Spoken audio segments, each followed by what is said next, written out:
Quero ir direto com você, porque o professor nos falava algo interessante ali, eu quero saber a sua avaliação. Ele falava sobre a cristandade americana acreditar muito na figura do homem renascido e de que isso vai impactar, ou pode impactar, no resultado final das eleições. Estamos, claro, falando do atentado contra o Donald Trump no sábado da semana passada, ali um tiro que por centímetros não tirou a sua vida no palco, no púlpito do seu comício, né? E tirou ali uma lasca da sua orelha. Você acredita que este evento, este renascimento público do Donald Trump vai ser determinante para o resultado das eleições, mesmo ainda tendo mais 4 meses pela frente, que é uma eternidade, segundo diz Wilson Pedroso? Bem-vindo, meu querido Henrique Krigner. Obrigado, Koba. Obrigado também a todos os colegas aqui. Boa tarde a todos vocês, todos os que nos acompanham. Olha, eu acredito que sim, vai ser determinante por conta justamente de como isso toca na questão emocional mesmo, né? E também mostra que se existe uma oposição tão ferrenha e dedicada a tirar a vida do candidato, que é uma coisa abominável, que acho que todos nós concordamos com isso, é porque esse candidato, ele é realmente dedicado junto com a sua vida mesmo pelas causas que ele defende, né? Então, quanto mais oposição, quanto maior a oposição, mais radical é a oposição, mais legitimiza a defesa das bandeiras que aquele candidato possa levantar, sejam certas ou erradas. Agora, eu só teria cuidado em cruzar isso com a questão da religião e até do efeito de cristianismo mesmo, né? Acho que é isso que o professor quis dizer na questão da cristandade. Justamente porque existe uma lição aprendida das últimas eleições, e quem acompanha um pouco mais o cenário religioso e político nos Estados Unidos pode falar um pouco mais sobre isso também, que a análise que muitas lideranças religiosas fizeram na época mesmo das eleições e, como foi bem falado, na questão do questionamento do resultado das eleições, as severas denúncias de fraude, os processos que foram levantados, enfim, como aconteceu lá nos Estados Unidos. E muitos líderes que usaram a própria pauta bíblica e a figura de Cristo para defender aí talvez uma cristianização da imagem do presidente ou de qualquer outro líder político, caíram em severa descredibilidade. Então, eu diria que esse elemento, se foi um elemento no passado, talvez para essas eleições não seja tanto, porque existe uma lição aprendida, existe um processo assim de amadurecimento também da conceituação entre aquilo que é figura religiosa e aquilo que é figura política. E essas eleições, elas vão mostrar muito, até porque a esse período das eleições, né, da primeira eleição do presidente Trump, você tinha um apoio mais severo e muito mais público por parte de lideranças religiosas cristãs, pastores, líderes, pessoas referentes nessa esfera. Hoje, esse apoio tem sido muito mais velado. Muito bem. Eu quero agradecer demais a participação do professor Vladimir Feijó, que esteve conosco no Tá na Roda desse domingo. Professor que vai voltar na programação aqui da Jovem Pan logo mais, a gente vai continuar repercutindo e vai naturalmente contar com a sua ajuda para nos ajudar a entender todo esse cenário. Olha só a notícia agora da repercussão no Brasil. Ministros do governo Lula elogiam desistência de Biden. Quem chega agora no Tá na Roda é a nossa repórter Luciana Verdolim, direto de Brasília, que vai nos explicar melhor esta história. Luciana, bem-vinda, boa tarde. Boa tarde, Kobayashi. Boa tarde a todos. Olha, os ministros que estão se pronunciando são aqueles menos ligados, né? Não são os palacianos, como a gente costuma dizer, que são os mais ligados ao presidente da República, estão sempre ali no escopo, né? Seguindo orientações expressas da presidência, que ainda não se posicionou. O presidente Lula também não usou as redes sociais. Segundo o Ministério das Relações Exteriores, extraoficialmente, na verdade, é uma questão dos Estados Unidos, não haveria muito por que o governo brasileiro comentar. Mas a ministra Simone Tebet do Planejamento disse o seguinte, ela utilizou as redes sociais para dizer que a política não é personalismo, mas sim serviço a favor das ideias e valores. Biden dá uma demonstração enorme de grandeza política ao compreender que os democratas precisam de um fato novo para enfrentar o conservadorismo extremista que ameaça o mundo. Que os democratas tenham o mesmo altruísmo e sabedoria na escolha para confrontar o extremismo. Quem também se pronunciou foi o ministro do Desenvolvimento Agrário, Paulo Teixeira, que ele disse o seguinte, lembrou aí que nova convenção vai escolher o novo candidato dos democratas, grande decisão, segundo ele, para derrotar a extrema-direita norte-americana.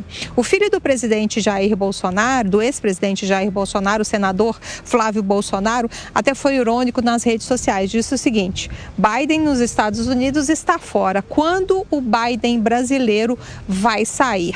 O ex-presidente da República ainda também não se pronunciou nas redes sociais como a presidência da República. A expectativa é de que o assunto, no entanto, gere uma repercussão grande aqui em Brasília, levando-se em consideração que está todo mundo acompanhando o desenrolar da disputa, né, pelas eleições norte-americanas que acabam influenciando e muito a política aqui no Brasil.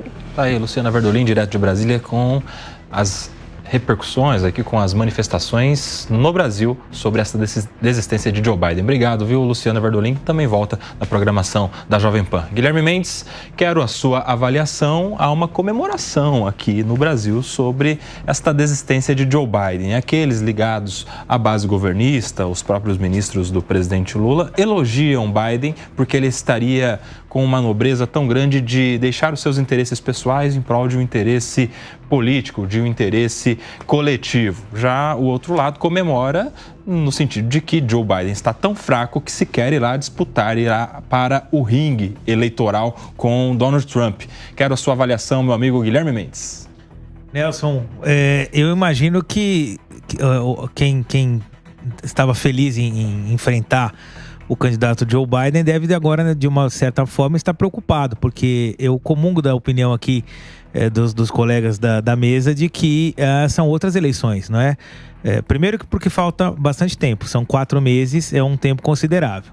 Segundo, que não se sabe quem é o adversário, mas seja ele quem for, ele vai renovar a esperança do lado democrata, porque se era conhecida a debilidade, as dificuldades de comunicação, o vigor e ainda agora, recentemente, a necessidade de afastamento por conta da contaminação por Covid do ex-candidato a presidente Joe Biden, agora surge uma incógnita. Certamente o novo candidato ou candidata vai sim ter um suspiro, né, um novo fôlego para enfrentar essa disputa. Se eu fosse da campanha de Donald Trump, eu gostaria sim que o adversário fosse Biden. Por quê? Porque as pesquisas mostram a margem, a longa distância entre Trump e Biden nesse momento. Não se sabe o que vai acontecer com um novo candidato, então eu não vejo como algo positivo, algo a se comemorar essa mudança, fazendo uma avaliação de quem participa ou de quem participaria da campanha de Donald Trump. Um outro ponto que fica bem marcado é a questão do atentado, não é? Diferentemente do que aconteceu aqui no Brasil, primeiro, por conta da característica mesmo cultural do próprio povo e enfrentar fatos totalmente atípicos numa disputa eleitoral. O povo americano mostrou, pelo menos nas primeiras pesquisas feitas aí logo depois do atentado, que isso não foi algo determinante para mudar ou para transferir votos. Da mesma maneira, a mudança de discurso de Donald Trump também não pôde ser medida ainda, pós pronunciamento na convenção há 2 dias, de como isso vai impactar o seu eleitorado, se vai desagradar aquele eleitorado mais radical, se vai ter o poder de puxar voto daqueles que são mais moderados, ainda assim republicanos mais moderados. Esse cenário é todo ainda desconhecido, de modo que fica muito difícil dizer para a campanha de Donald Trump se a saída de Biden é de fato algo a se comemorar. No meu entender, eu acho que não. Eu preferia enfrentar um candidato que você já conhece, cujas ideias já foram testadas e com um flagrante estado de debilidade, não é? Muito bem. André Marinho pediu a palavra. Tá contigo, Marinho. Eu só queria projetar aqui, Koba, o que a gente pode estar diante nesses próximos 100 dias, certo? Eu acho que o Donald Trump já deu um prenúncio do que a gente pode estar diante caso, de fato, Kamala Harris seja referendada como a candidata democrata. O Trump se tornou um sujeito notório nos últimos ciclos eleitorais por ter uma habilidade quase um superpoder de conseguir etiquetar os seus oponentes políticos, colocar rótulos e apelidos que colam no consciente coletivo do americano e reforçam alguma característica que possa exibir alguma fragilidade ou alguma incoerência ou algum traço ridículo nos seus candidatos. Ontem, no discurso dele em Michigan, que também é um estado mais do que fundamental para qualquer um dos dois candidatos se consagrarem o vencedor, ele se referiu a Kamala como Laughing Kamala, Kamala a risonha, tentando realçar quão desagradável é a risada dela.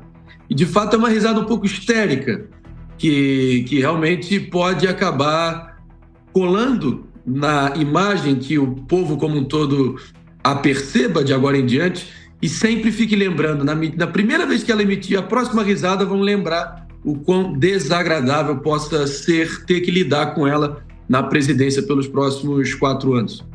Teve até um caso recente que demonstra como a Kamala talvez não estava pronta para o prime time, que foi uma visita dela para Porto Rico, onde havia um protesto na frente de alguma da embaixada americana. Na embaixada americana não, alguma repartição pública em Porto Rico que ela foi visitar e tinha um protesto na frente. E ela achou que estavam, de fato, aplaudindo ela e aclamando ela. E ela começou a sorrir de volta, a aplaudir e dar tchauzinho, sendo que só estavam criticando ferrenhamente uma política do governo Biden-Harris. Ou seja, pode ser que o Trump seja o sujeito que vai derrotar as 2 únicas mulheres que tiveram na cabeça de chapa de um principal partido político americano. A ver, eu acho que a gente vai, pelo menos de fora aqui, a gente vai se divertir com esses próximos meses.